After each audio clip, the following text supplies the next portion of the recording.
Okay, so in this video, I will be talking a little bit about study abroad scholarships that you can use to fund your time abroad. So the first one is the Fulbright U.S. Student Program. This is geared toward current seniors and recent graduate students. So you shouldn't have more than 5 years of school or more than 5 years of direct experience in the area or the field to which you're applying. So the Fulbright Student Program, to give you a few more details, supports U.S. citizens to spend a year abroad studying, conducting research, or teaching English. So this means that you can teach English in various countries. You can apply to whatever country you wish. Fulbright supports many around the world. This means that you can propose to work at universities and with other professors and researchers around the globe. And this also means that you can just take classes at another university to support a master's program abroad. So Fulbright funds almost everything. They cover your transportation, your room and board, and your cost of living. So again, this is geared towards recent graduates. So you must have an undergraduate degree by the time the program starts. You should be a US citizen or national, and you have not spent more than 6 months in the country that you apply to. This does not include study abroad, so don't worry too much about that. So Fulbright really looks for people who have shown some undergraduate preparation and really looked towards this opportunity. So a lot of what that looks like if you're applying to teach English is tutoring, volunteering with cultural organizations, doing cross-cultural work, because a lot of Fulbright has to do with advancing mutual understanding between nations and different cultures.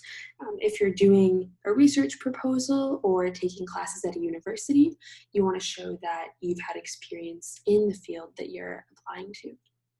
So generally the application is due in September, 1 year before your program would begin.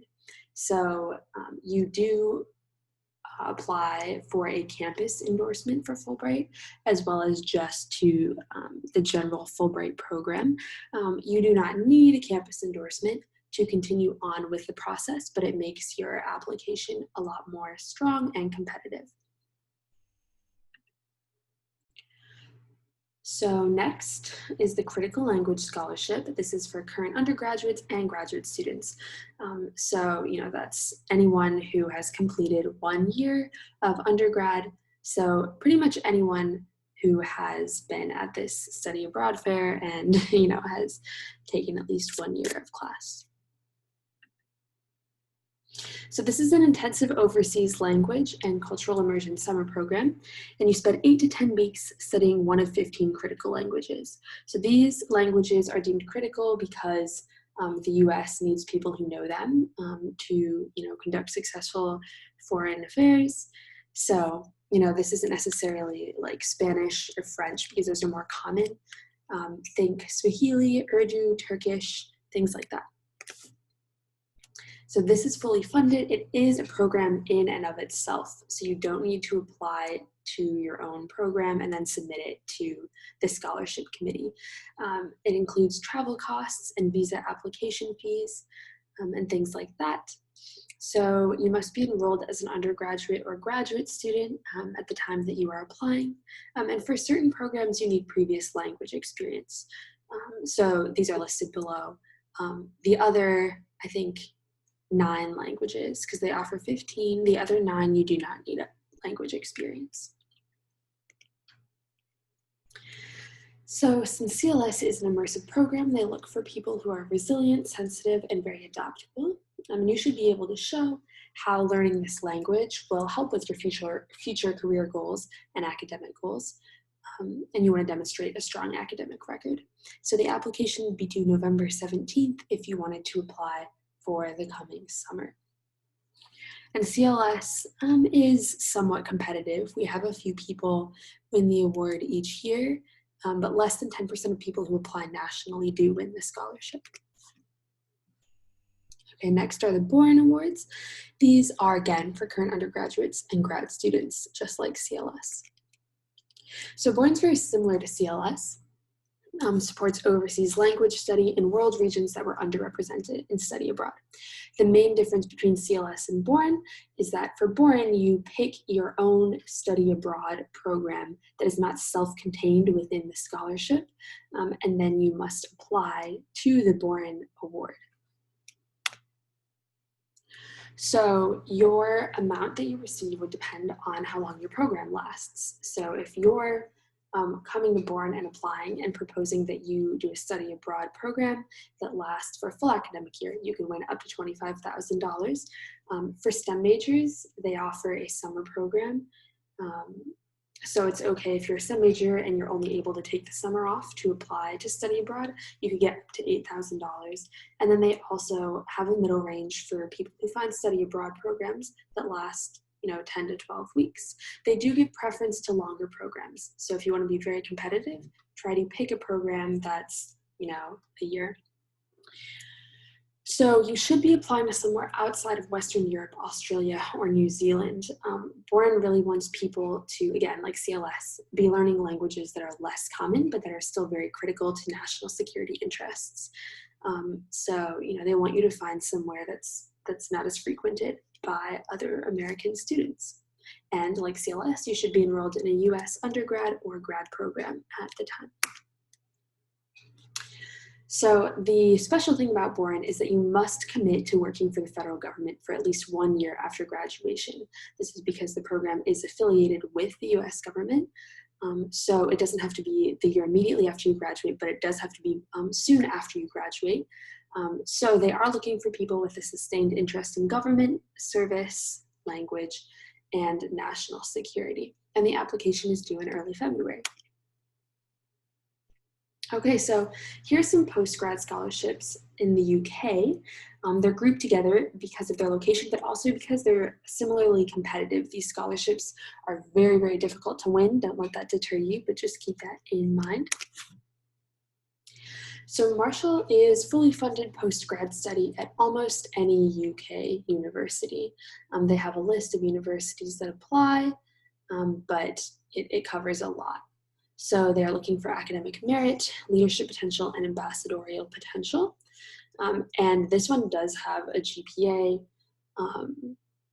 minimum that you need to meet, which is a 3.7.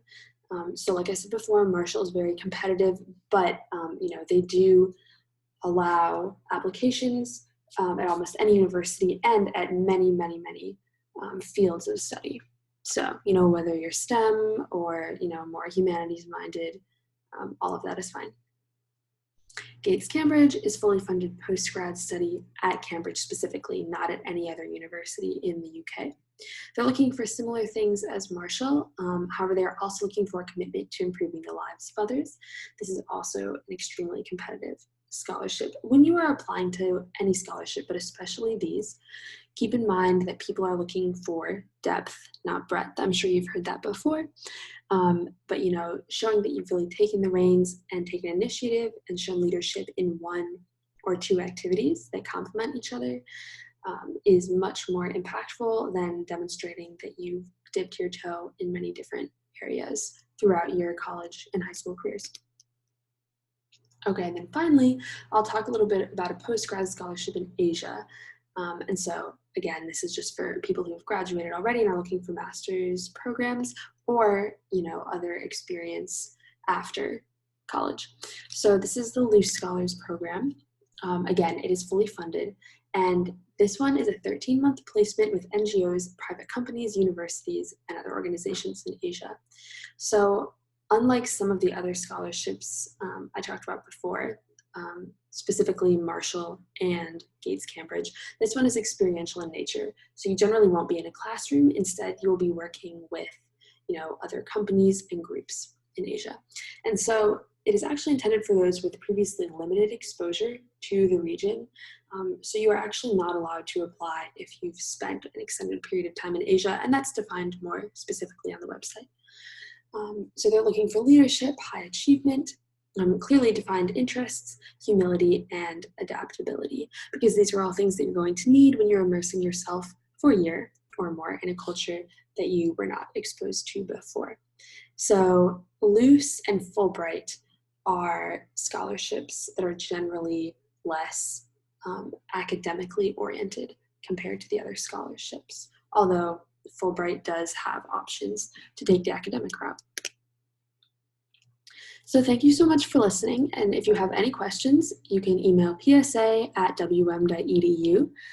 That is the Peer Scholarship Advisor email, so we can help you with any step of your applications at any point in time. We can review essays, and we can even just help you brainstorm places that you would like to apply.